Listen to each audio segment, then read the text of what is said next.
Okay, everyone, David Shurter has graciously agreed to join me once again because I had several subscribers who sort of hit me with a lot of questions about Ted Gunderson and DeCamp and why David had made the statements he did, that they were basically controlled opposition. They expose the Franklin cover up, but really didn't do that. Although there's also some interesting comments that David has about what happened toward the end of each of their lives, because they're both dead now. Gunderson died in 2011, and DeCamp died last year in 2017.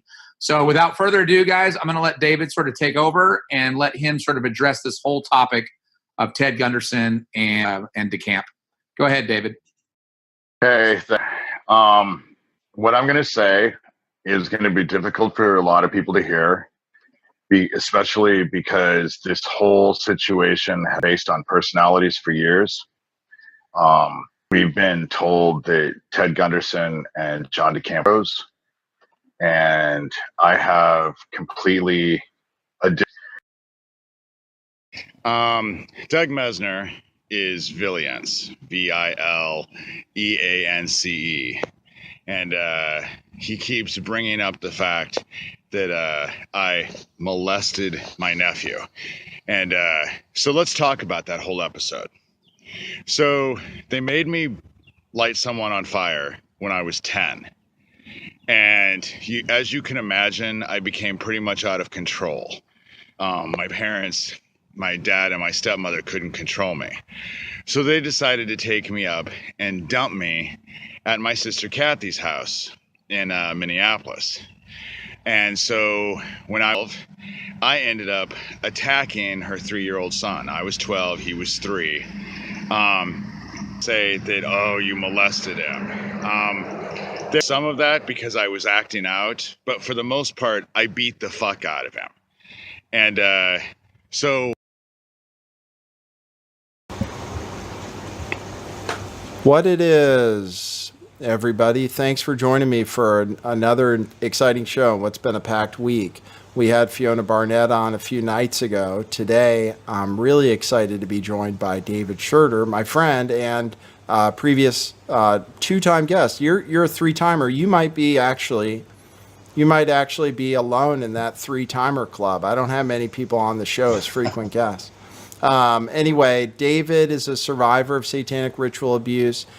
He's written a book called Rabbit Hole, which you can find on Amazon.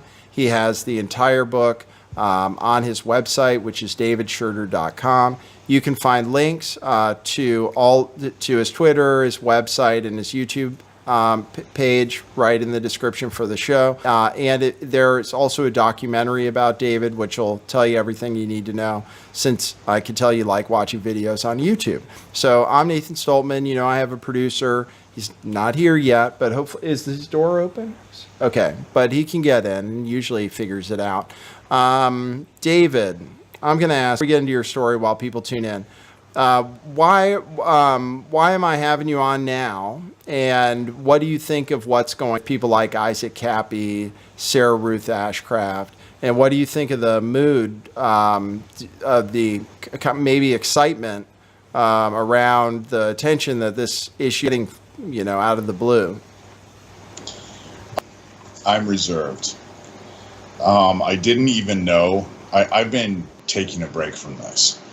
I moved into a house in a small town in January, and I had spent the last couple months in my studio. I quilt and I make wall hangings. And so Doug Mesner is Vileance, Vileance, and he keeps bringing up the fact that I molested my nephew. And so let's talk about that whole episode. So they made me light someone on fire.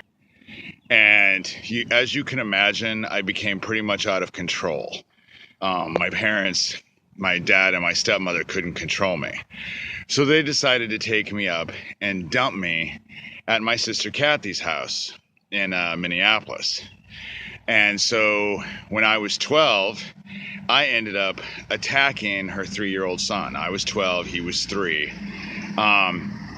Doug keeps wanting to say that, oh, you molested him. There was some of that because I was acting out, but for the most part, I beat the fuck out of him.